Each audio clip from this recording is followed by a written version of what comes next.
What's the one food that you will never learn to like? Anything that moves or is still alive on my plate. Thanks, but no thanks. I was thinking that I would attempt to enjoy anything. You have proven me wrong. I will also never eat anything, animal or insect, that moves on my plate. However, if you can make broccoli do jumping jacks, I'm in.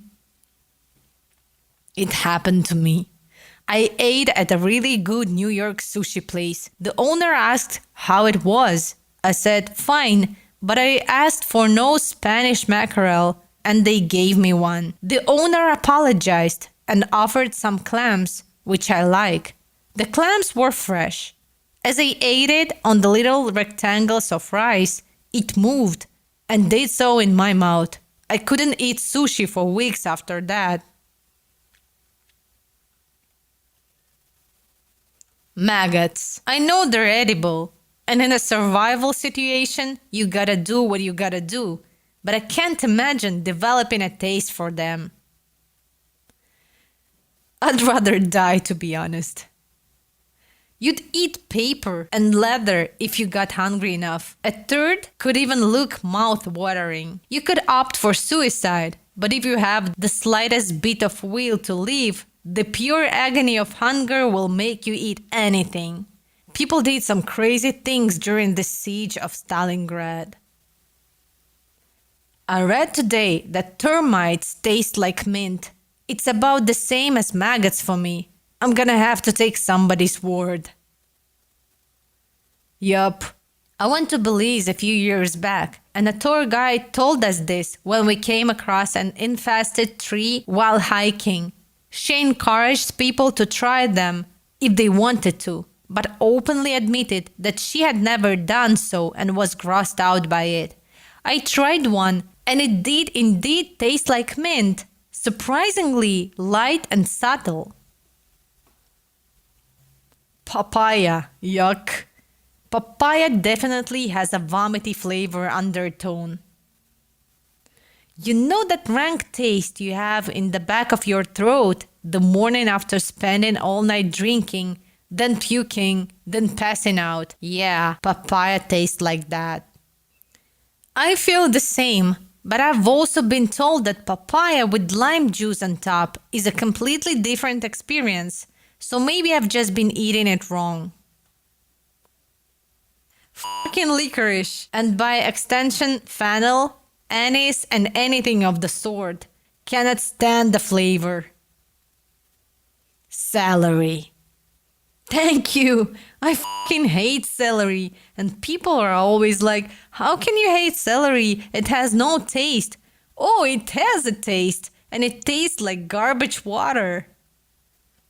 I'm with you. Hate it. It tastes like sadness. Yes, garbage water. Every time I am tricked into eating it, I'm looking at you, potato salad. It tastes like if you took a bit of grass clippings and blended it in a ton of water, then somehow made it bitter. Eating raw celery is like chewing on a crunchy, dental floss-filled stick. Eating cooked celery is like eating a gelatinous, stringy version of whatever broth it was cooked in, only bitter and gross. And I swear, celery has a pretty strong scent. Fuck celery, I hate it. The fat in meat, like the stuff on the outside, not in the meat. I literally gag, and I don't know why. My mom got so offended when I would cut the fat out of prime rib. Gag. Turns out that's why it's so expensive. People like it. It's a texture thing for me. Once my parents each make steak their own way to compare the two methods. It was the same night, same cut, same pack of meat. On one, the fat was barely visible, definitely there, just manageable texture. The other may have had chunks of yellow rubber glued to the side. What can cause such a dramatic difference? I don't remember the cut or cooking methods. I just remember the grill was involved with one. Mushrooms. I try a couple times a week since my family eats them a lot. The taste is fine, but the texture makes me gag, and I wish I knew why. It's pretty frustrating, to be honest. I have a hatred of mushrooms. Even looking at them, my house is a mushroom-free zone.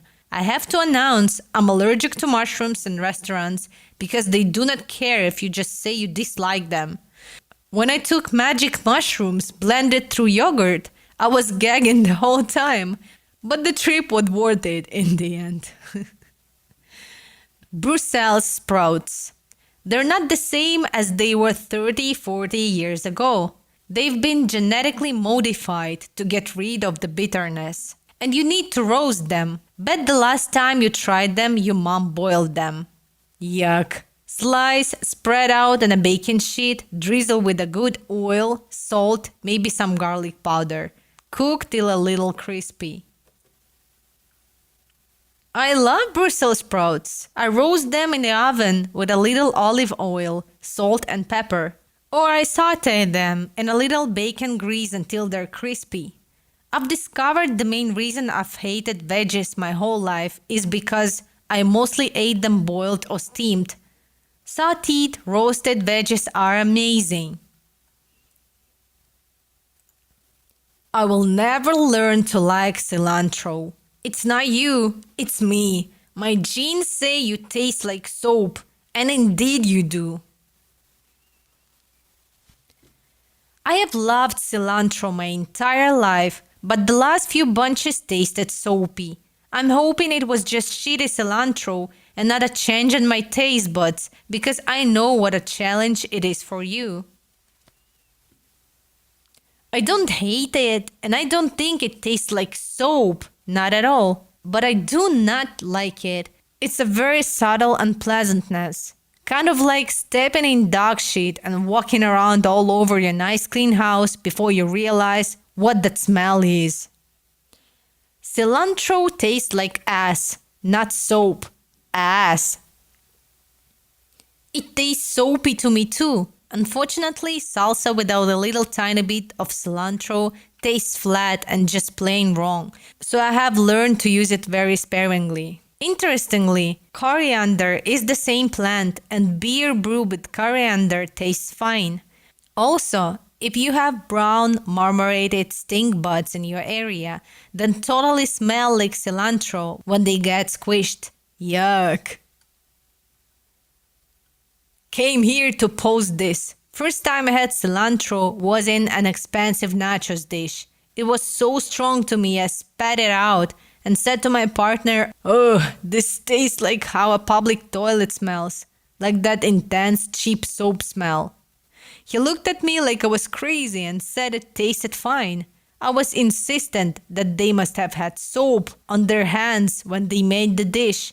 And then my partner was like, "Oh, you've never had cilantro before. Can't stand it. It tastes just like getting soap in your mouth," which I did as a child because I'm an idiot. Beer. I'm ancestrally German and I absolutely cannot stand it at all. No, I don't understand. I have tried, but I can't do it. I feel you. Still German here. I don't particularly enjoy beer either. But there is a huge difference in kind of beer and producer. Some beers like Pils I can't stand at all. Others are alright, and some are even slightly tasty. Perhaps you tried the wrong one.